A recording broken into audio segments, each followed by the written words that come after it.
सिंहापुर गांव में गोपाल और उसकी पत्नी मीनू रहती थीं। वे गरीब थे लेकिन मेहनती। उनका घर मिट्टी का छोटा सा झोपड़ी था। सुबह का समय था। गोपाल चूल्हे पर हल्की आग में पानी गर्म कर रहा था और मीनू कुछ सब्जियां काट रही थी। गोपाल, कौन है इतनी सुबह दरवाजा खटखटा रहा है? दरवाजा खुलते ही गांव का सबसे बड़ा जमींदार सेठ कुमार खड़ा था। उसका चेहरा गुस्से से लाल था। गोपाल, तेरे ऊपर कर्ज बाकी है, अब जल्दी से पैसे लौटा। सेठ जी, कल ही मैंने पूरा पैसा चुका दिया था। मेरा रिकॉर्ड साफ है।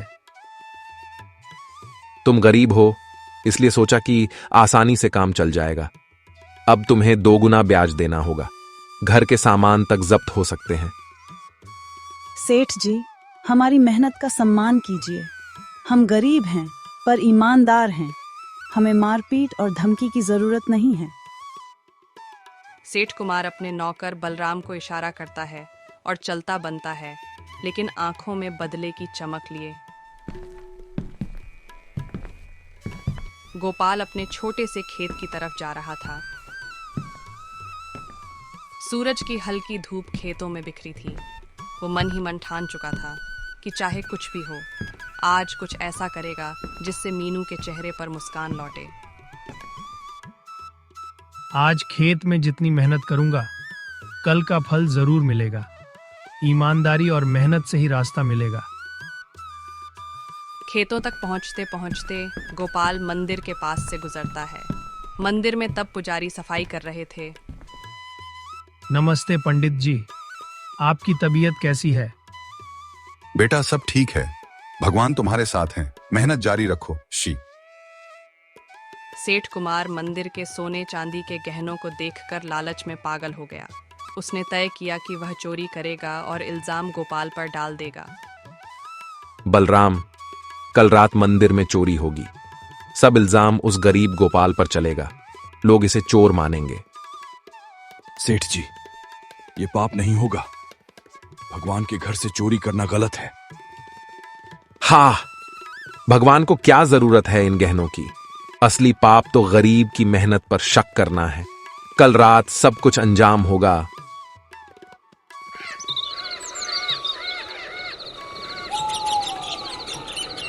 रात को जंगल में हल्की हवा थी। चारों तरफ सन्नाटा। सेठ कुमार और बलराम चोरी के लिए तैयार हैं।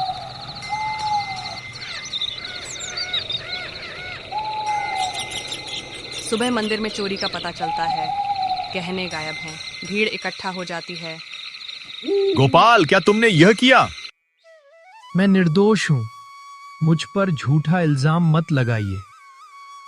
हम गरीब हैं लेकिन ईमानदार हैं। सच्चाई को मत दबाइए।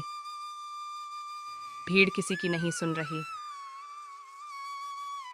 गोपाल और मीनू को गांव से बाहर निकाल दिया जाता है। गांव के बाहर जंगल में गोपाल और मीनू ने पुरानी झोपड़ी में रात बिताई। भूख और थकान के बावजूद गोपाल ने मन ही मन ठान लिया कि असली चोर का पता लगाएगा। मीनू, चिंता मत करो। मैं सच सामने लाऊंगा। हम फिर अपने गांव लौटेंगे। जंगल में चलते हुए अचानक सामने एक जादुई खरगोश प्रकट होता है। गोपाल, मैं जानता हूं कि तुम निर्दोष हो। मैं तुम्हारी मदद करूंगा। असली चोर सेठ कुमार और बलराम हैं। तुम सच बोल रहे हो? मैं तुम्हारे भरोसे चलूंगा। खरगोश ने गोपाल को संकेत दिया कि सच सामने लाने का रास्ता केवल धैर्य और बुद्धि से ही मिलेगा।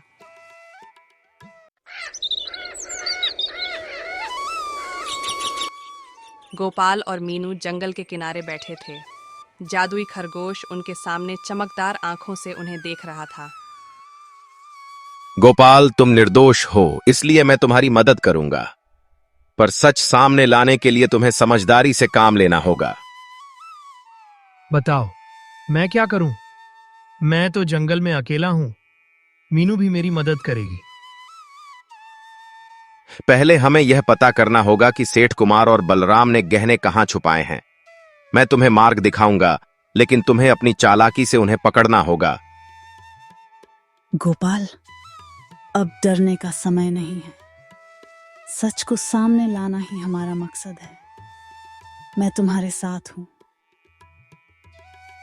गोपाल और खरगोश ने गांव की ओर जाने का रास्ता चुना। खरगोश उनके हाथ में चमकता हुआ संकेत देता रहा। देखो मीनू, वहीं उनका गोदाम है। हमें बहुत सतर्क रहना होगा। अगर पकड़े गए तो फिर हमारा गांव छोड़ना पड़ेगा। डरो मत, मैं तुम्हें छिपने और देखकर सच जानने में मदद करूंगा। पहले हमें गहनों का पता लगाना होगा। खरगोश ने अपनी तेज गति और अदृश्यता का इस्तेमाल किया। गोपाल और मीनू धीरे धीरे गोदाम के पास पहुंचे। गोपाल ने देखा कि सेठ कुमार और बलराम गहनों के बड़े बड़े बक्से खोल रहे हैं। गोपाल और मीनू, अब मैं क्या करूं? अगर ये सबूत लेकर गांव जाऊं तो शायद सब विश्वास करेंगे, लेकिन ये बहुत जोखिम भरा है। तुम्हें भरोसा करना होगा। मैं तुम्हारे साथ हूं। इन सबूतों को सुरक्षित तरीके से निकालना होगा। याद रखो, कोई भी आवाज या गलती हमारी योजना को बर्बाद कर सकती है। ने अपने पैरों की आहट कम कर दी। खरगोश उनके सामने आगे बढ़ता और हर कदम पर संकेत देता। बलराम, ये गरीब सोचते हैं कि मैं कोई मूर्ख हूं। अगर ये पकड़े गए तो बस गांव में उनकी मजाल खत्म कर दूंगा। सेठ जी, अगर ये हमारे ऊपर निगाह रख लें तो हम भी परेशान हो सकते हैं। डर? डर किस बात का? कोई हमें नहीं देख सकता। हम चालाक हैं। गोपाल और उसकी मीनू कुछ नहीं कर पाएंगे। खरगोश की जादूगरी से सेठ, बलराम और सिपाही सो गए। गोपाल और मीनू छुप कर देखते रहे। खरगोश ने गोपाल को इशारा किया कि अब सही समय है गहनों के प्रमाण लेने का। गोपाल ने साहस करके कुछ सोने और चांदी के गहने छुपा लिए। अचानक बलराम की नजर गोपाल पर पड़ी। अरे, ये क्या कर रहे हो? पकड़ो इन्हें, पकड़ो इन्हें। मीनू, पीछे आओ। खरगोश भी हमारे साथ है। हमें जल्दी निकलना होगा। खरगोश ने अपनी जादुई क्षमता से बलराम को भ्रमित किया। वह दिशा भूल गया और गोपाल मीनू आसानी से जंगल में भाग गए। अच्छा किया गोपाल। अब हम गांव में सबको सच दिखाएंगे, पर रास्ता आसान नहीं होगा। सेठ कुमार फिर कोशिश करेगा हमें रोकने की।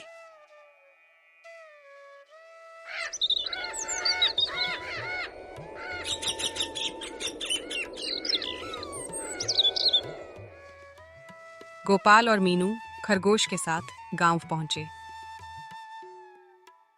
लोग उन्हें देखकर हैरान थे। गांव वालों, मुझे सुनो। मैं निर्दोष हूं। ये सब गवाह हैं और मैंने सबूत लाए हैं। सेठ कुमार और बलराम ने चोरी की है। सच? ये कैसे हो सकता है? सुनो लोग, गोपाल और मीनू निर्दोष हैं। असली चोर वही हैं जिन्हें तुम विश्वास करते हो।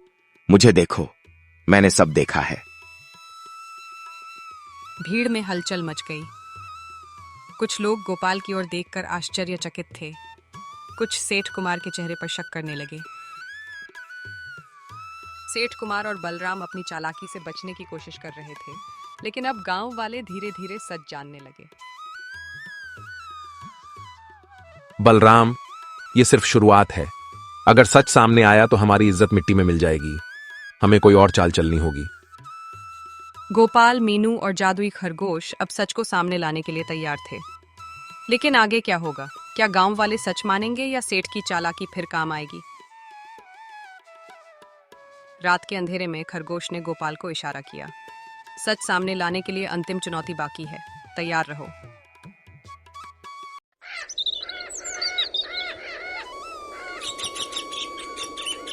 गोपाल, मीनू और जादुई खरगोश गांव के चौक पर खड़े थे।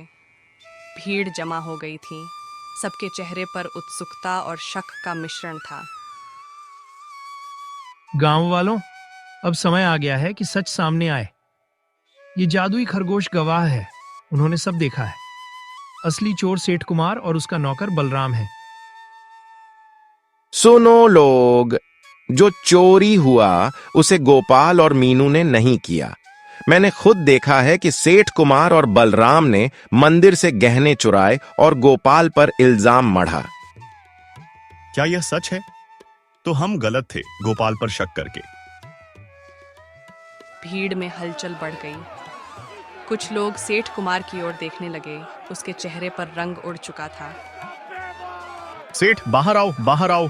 आज तुम्हें अपनी गलती माननी पड़ेगी और गोपाल से माफी भी मांगनी पड़ेगी।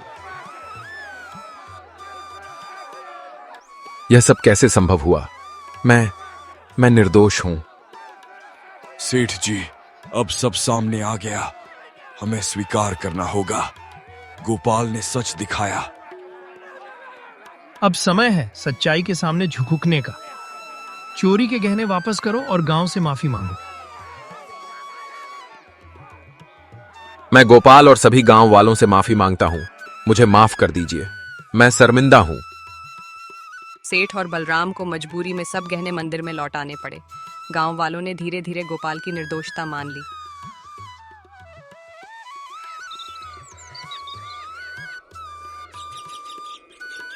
गोपाल, तुम्हारी ईमानदारी ने मुझे मुक्त किया।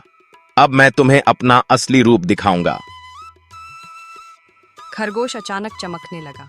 उसकी छोटी सी आंखों में तेज रोशनी फैल गई और वह धीरे धीरे दिव्य पुरुष में बदल गया। ये कैसे? तुम खरगोश नहीं, कोई दिव्य पुरुष हो। हां गोपाल, मुझे धरती पर एक सच्चे और नेक इंसान की मदद करनी थी। तुम्हारे बिना मैं अपने श्राप से मुक्त नहीं हो सकता था।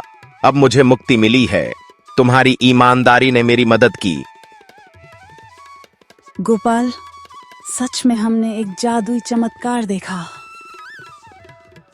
दिव्य पुरुष ने गोपाल को बताया कि इस पेड़ का फल सिर्फ सच्चे और नेक दिल वाले इंसान ही खा सकते हैं। यह फल खाओ, तुम्हारे खेत में समृद्धि आएगी, तुम्हारा कर्ज मिट जाएगा और घर में खुशहाली होगी। लेकिन हमेशा नेक और ईमानदार रहना। मैं इसे कभी नहीं भूलूंगा। मैं हमेशा मेहनत और ईमानदारी से जीऊंगा। गोपाल ने फल खाया और तुरंत उसके खेत में हरियाली फैल गई। झोपड़ी एक सुंदर और आलीशान घर में बदल गई। गोपाल और मीनू अब नए घर में खुशहाल जीवन जी रहे थे। गांव वालों ने माफी मांगी और उनका सम्मान किया। गोपाल, हमें माफ कर दो। हम तुम्हारी ईमानदारी पर शक कर बैठे थे। कोई बात नहीं, अब हम सब एक साथ खुश रहेंगे।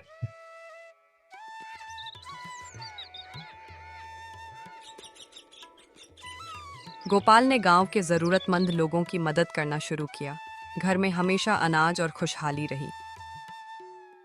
सेठ कुमार और बलराम की लालच और पाप का फल उन्हें भुगतना पड़ा। गांव में उनकी कोई इज्जत नहीं रही।